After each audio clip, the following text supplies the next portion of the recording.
جی السلام علیکم دوستو آپ دیکھ رہے ہیں poultry discussion with Imran Rana اور میں ہوں عمران رانا۔ دوستو آج ہم ٹمپریچر پہ بات کرتے ہیں۔ ایک ٹمپریچر وہ ہوتا ہے جو ہمیں اس کا جناب بکس کے ذریعے بتایا جاتا ہے کہ آپ نے اتنا ٹمپریچر رکھنا ہے، پہلے دن اتنا، دوسرے دن اتنا، تیسرے دن اتنا، تو وہ تو سب کتابی باتیں ہوگی۔ اگر آپ نے ویسے گھریلو مرغیوں میں بھی اوپن شیڈ میں، کنٹرول میں، کسی میں اپنے جائزہ لینا جی ہمارا ٹمپریچر ٹھیک ہے یا نہیں، تو اس کے جائزہ لینے کا یہی طریقہ، چوزے کو اگر چوزے کا ٹمپریچر اس کے ریکوائرڈ ٹمپریچر سے اگر چوزے کا ٹمپریچر زیادہ ہوگا نا جی، تو چوزا منہ کھول کے ہانپ رہا ہوگا، کلا کلا چوزا بیٹھا ہوگا جی۔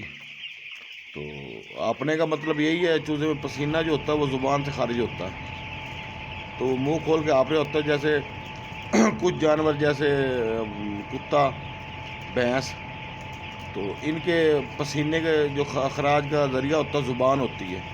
مرغی کا بھی ایسے ہوتا ہے، مرغی کو جب گرمی لگتی ہے، مرغی منہ کھول کے سانس لیتی، ہانپتی، اپنا پسینہ خارج کرتی ہے، تو اس وقت سمجھیں آپ ٹمپریچر آپ کا زیادہ ہے۔ اور اگر ٹمپریچر آپ کا کم ہوگا تو چوزا لامحالہ ڈھیریوں کی شکل میں اکٹھا ہوگا۔ یہ دیکھیں، یہ ڈھیریاں نہیں ہیں، لیکن ٹمپریچر کم ہونے پہ زیادہ تر چوزا ایسے سائڈوں پہ لگ جائے گا، پلروں کے ساتھ لگ جائے گا، یا گھر میں آپ کے پاس تھوڑی بہت مرغیاں وہ اکٹھی ہو جائیں گی، تو یہ سمجھیں گے آپ ٹمپریچر آپ کا ڈاؤن ہے۔ اور اس میں چھوٹے چوزے میں یہ نقصان ہوتا ہے، کمزور چوزا نیچے دب کے مر جاتا ہے۔ ڈھیری جب بنتی ہے تو جو کمزور چوزا ہوتا ہے اوپر چوزا چڑھتا رہتا ہے، ڈھیری بناتا رہتا ہے، کمزور چوزا دب کے مرتا ہے۔ اور مرغیوں میں بھی یہی کنڈیشن ہو سکتی ہے۔ تو آپ نے سمپلی اگر ٹمپریچر چیک کرنا نہیں، ہمارے چوزے کا، شیڈ کا، دیسی مرغیوں کا، لیئر کا، کسی کا بھی ٹمپریچر ٹھیک ہے، تو یہ کنڈیشن ہوگی، نہ چوزا مرغی ہانپ رہی ہونی اور نہ ہی اس نے جناب ڈھیری شکل بنائی ہونی، بالکل پرفیکٹ ایسے جناب ہونی۔